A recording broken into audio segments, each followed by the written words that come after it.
Selamat malam, Bu Tia, apa kabar? Selamat malam Mbak Valen, baik Alhamdulillah. Baik, Bu Tia, ini bagaimana Anda melihat situasi terbaru ketika Donald Trump mengklaim ada dialog produktif dengan Iran hingga menunda serangan, tapi justru malah dibantah oleh pihak Iran sendiri? Sepertinya dua-duanya strategi ya. Yang satu sisi pihak Amerika Serikat sepertinya sudah mulai kehabisan akal karena memang berbagai upaya dilakukan mulai dari memprovokasi pihak Uni Eropa, kemudian juga memprovokasi pihak NATO, mencoba memprovokasi juga pihak Gulf countries atau negara-negara Teluk. Semua aliansinya dicoba untuk dihubungi oleh Trump untuk bisa join dalam serangan ke Iran, tapi satupun tidak ada yang memberikan respon positif untuk langsung join dalam perang begitu ya. Hanya saja Inggris yang terbaru mungkin Mbak Valen baru menyediakan pangkalan udara atau airspace-nya untuk dibolehkan Amerika Serikat digunakan oleh Amerika Serikat untuk menyerang Iran. Tapi Gulf countries kita lihat hanya memberikan statement, tapi tidak ada satupun action untuk join dalam perang begitu ya. Jadi berbagai cara Trump juga sudah mencoba untuk meminta Iran supaya membuka Selat Hormuz, tapi Iran juga tidak menggubris. Bahkan Iran saya pikir melihat actionnya Arakci, Menteri Luar Negeri Iran, saya acungi jempol ya, karena ini saya lihat di berbagai media Western juga sangat tenang, memberikan informasi tentang negaranya, memberikan sikap tentang negaranya.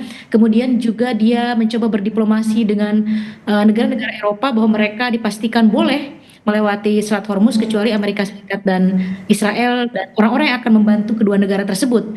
Jadi pernyataan Arakci ini memberikan apa namanya kemungkinan Trump semakin tidak ada teman begitu. Karena Uni Eropa berpikir untuk apa ada di posisi Amerika Serikat, tidak usah mengeluarkan budget tapi mereka bisa tetap melampaui Selat Hormuz dan bisa mendapatkan pasokan energi dari Timur Tengah ke negaranya.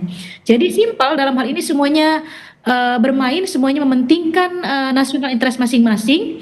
Tidak ada pro kesana kemari dalam situasi seperti ini, mereka mengamankan posisi negaranya masing-masing begitu. Jadi Trump semakin Oke. mengeluarkan statement ini, Mbak Valen. Oke, tapi ini kan yang menarik juga ada narasi yang bertolak belakang. Nah, kalau dari sisi komunikasi, ini sebenarnya bagian dari strategi diplomasi atau justru propaganda politik, Bu Tia? Strategi dari Iran ya. Jadi Iran harus tetap menyuarakan bahwa dia akan terus menyerang, dia akan tetap bertahan, dia cukup kuat, dia masih banyak persediaan senjata. Karena kalau terlihat Iran melemah, maka negara-negara aliansi Amerika Serikat akan join dalam perang begitu. Jadi kalau dilihat Iran masih kuat, mereka negara-negara Uni Eropa, anggota NATO, mereka tetap stay dan melihat begitu ya. Jadi jika kelihatan Iran melemah, maka mereka akan join dengan Trump. Biasanya kan begitu, aliansi itu akan bersama dengan Amerika Serikat ketika nampak sudah menang di depan mata, sehingga mereka juga kebagian untungnya begitu Mbak Valen. Tapi kalau dilihat Iran masih kuat, mereka tidak mau dong. Mereka tidak mau mengeluarkan budget, tidak mau berkorban, tapi mereka juga tidak ingin bermusuhan dengan Iran karena memang mempunyai kepentingan untuk melewati Selat Hormuz tersebut. Jadi semuanya itu menunggu. Nah, inilah yang membuat Iran harus tetap terlihat kuat. Kita tidak tahu loh, di belakang itu mungkin bisa jadi ada pembicaraan dari pihak Iran dan dari pihak Amerika Serikat tanpa Israel ya. Saya menyebutnya tanpa Israel, kecuali kalau Israel mencoba memprovokasi kembali dan Trump yang kekanak-kanakan ini bisa berubah lagi begitu. Oke. Tapi kalau dari sisi Iran, ini mereka kan dari komunikasi yang disampaikan oleh Trump kemarin bahwa ada dialog, kemudian justru dibantah dengan Iran. Nah, ini sebenarnya apa sih pesan yang mau disampaikan ke publik domestik maupun internasional? Iran ingin menyampaikan pesan bahwa permusuhan Iran itu bukan dengan Amerika. Bahkan Arakci beberapa kali menyatakan publik Amerika itu bukan musuh kami. Rakyat Amerika bukan musuh kami. Yang menjadi musuh kami itu adalah ketika kami sedang berunding kemudian diganggu di Israel. Mereka kan sedang melakukan perundingan setelah dari Oman itu. Hampir Oke. deal kemudian Israel menyerang. Itu kan kita balik lagi flashback itu awalnya dari permasalahan itu. Jadi saya pikir perang ini saya tetap pada analisis saya Mbak Valen bahwa kuncinya adalah tetap di Trump. Kalau Trump betul-betul konsisten, betul-betul fokus ingin mengakhiri perang ini akan berakhir. Bagaimana cara berdiplomasi dengan Iran itu Amerika harus melakukan tanpa Israel. Kalau Israel sampai terlibat lagi ini tidak akan selesai karena memang target Israel atau tujuan politiknya Israel itu ingin menghilangkan Iran dari kawasan. Nggak mungkin atau ingin menumbangkan rezim kemudian diganti dengan rezim seperti Pahlavi begitu ya, yang pro terhadap keberadaan negara Yahudi. Nggak bisa menumbangkan rezim yang sebegitu kokoh, dan kita lihat struktur sekarang ya. Ketika semua pimpinan terbunuh dan Trump menyebutnya fase 1, fase 2, fase 3, itu ternyata dengan mudah digantikan karena memang mereka berlapis dan lapisannya itu tidak seperti yang Trump bilang fase 1, fase 2, fase 3, berarti Trump tidak mengerti sistem politik wilayatul faqih itu. Itu bukan berlapis 1 2 3 kemudian dihabisi tiga-tiganya hilang, enggak. Sistem wilayatul faqih enggak begitu Mbak Valen. Itu memang seperti kaderisasi gitu.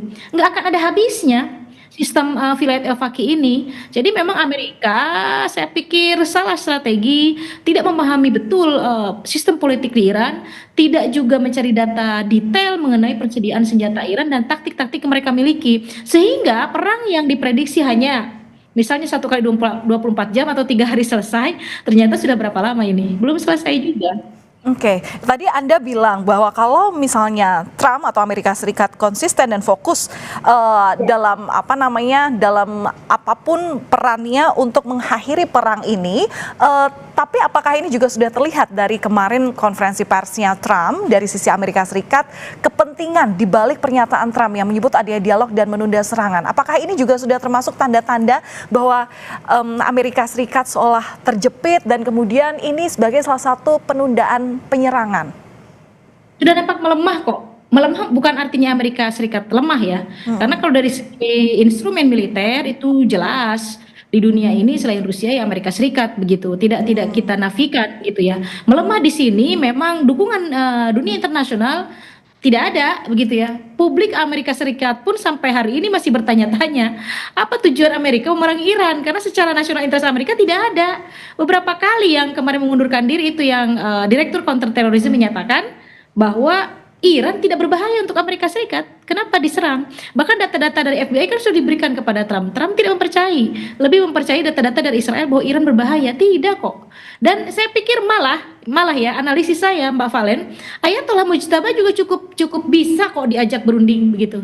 Sama seperti ayahnya. Kemarin kan Ayatollah Ali Khamenei juga kan mau berunding. Nah, putranya juga asal memang tidak diingkari. Jadi trust Iran itu kembali gitu loh. Kalau diniatkan benar, Iran menuntut 3 tuntutan kan, dipenuhi saja dan itu mudah buat Amerika Serikat. Dan kesampingkan dulu Israel, bisa tidak?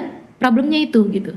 Oke, baik. Nanti kita nantikan bagaimana dengan dinamika yang terjadi antara Amerika Serikat, Israel dan juga Iran, bagaimana kemungkinan sinyal-sinyal dalam penghentian perang ini. Terima kasih sudah berbagi analisanya bersama kami di Kompas Malam Kompas TV, dosen hubungan internasional BINUS University, Ibu Tia Mariatul Qibtiyah. Salam sehat selalu, Ibu. Terima kasih.